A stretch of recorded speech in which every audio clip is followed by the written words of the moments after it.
Looking again at just making marks with the chisel brush to get some different effects, we're going to go on to looking at some sort of foliage now.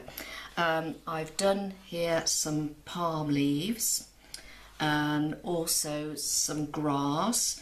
I've also done another tree trunk with the sort of like a palm tree, bamboo rods, a weeping willow, and another sort of exotic, which is a yucca.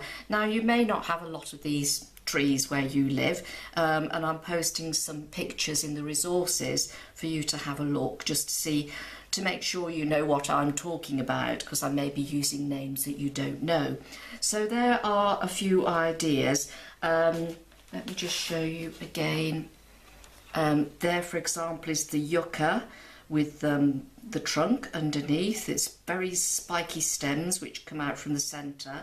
And here again is another tree trunk. We've already looked at the creating trees with this brush. There's another one there that we've done. So let's have a look now then at making a palm leaf, which is as good a place to start as any. So I've got a nice pale green here, and I'm just going to put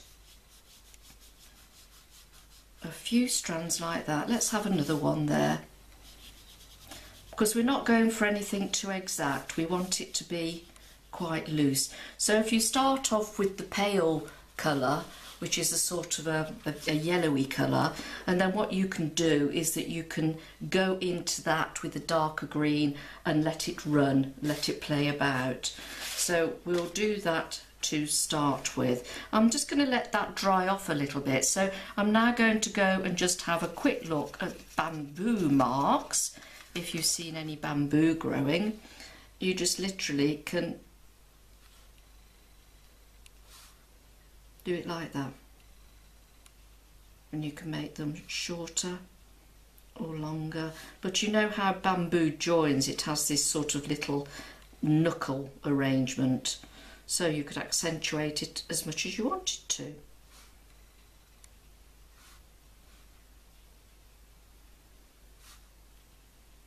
And of course, depending what colour you use, sometimes it's a bit greener than that. When it's older, it's gone like that. Okay, let's look at this now. I'll go back to that with a slightly darker green, and I'm just going to drop some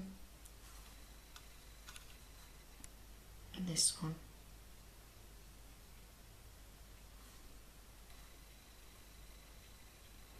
And I could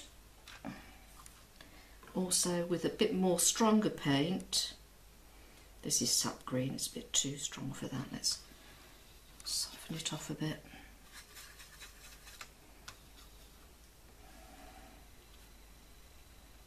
And you could add some more. So you're creating quite a nice palm leaf effect there. And of course you could be as precise or imprecise as you wanted to. Let's now put a bit more green in that, there we go. That'll run out and spread, you see.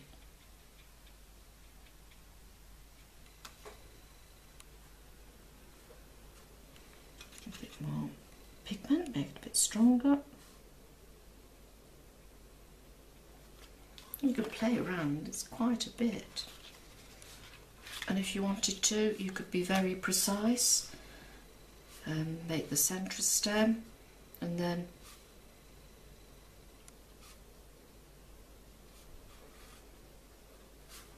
that green's a bit strong, but it's just to show you the effect really.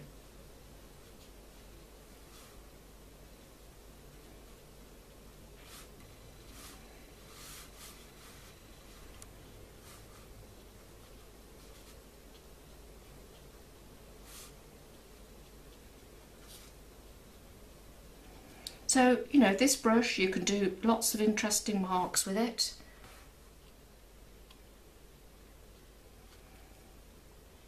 Let's just pull that down a bit more.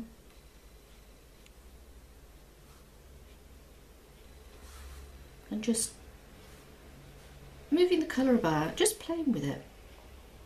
You can have some really good effects. And also for grass, I mean, you know, you may have, for example, a basic sort of I don't know, there's your basic bit of grass, as it were, and then use this brush to just, like I did the feather in the making grass with the feather, you could use this brush and you could make little plants to going up. Remember, this will also have a little curve in it if you want to. You could persuade it to curve, so you can actually make shapes like that. So if you're making something, you can, oh, that's quite an interesting shape. Don't forget to turn your brush.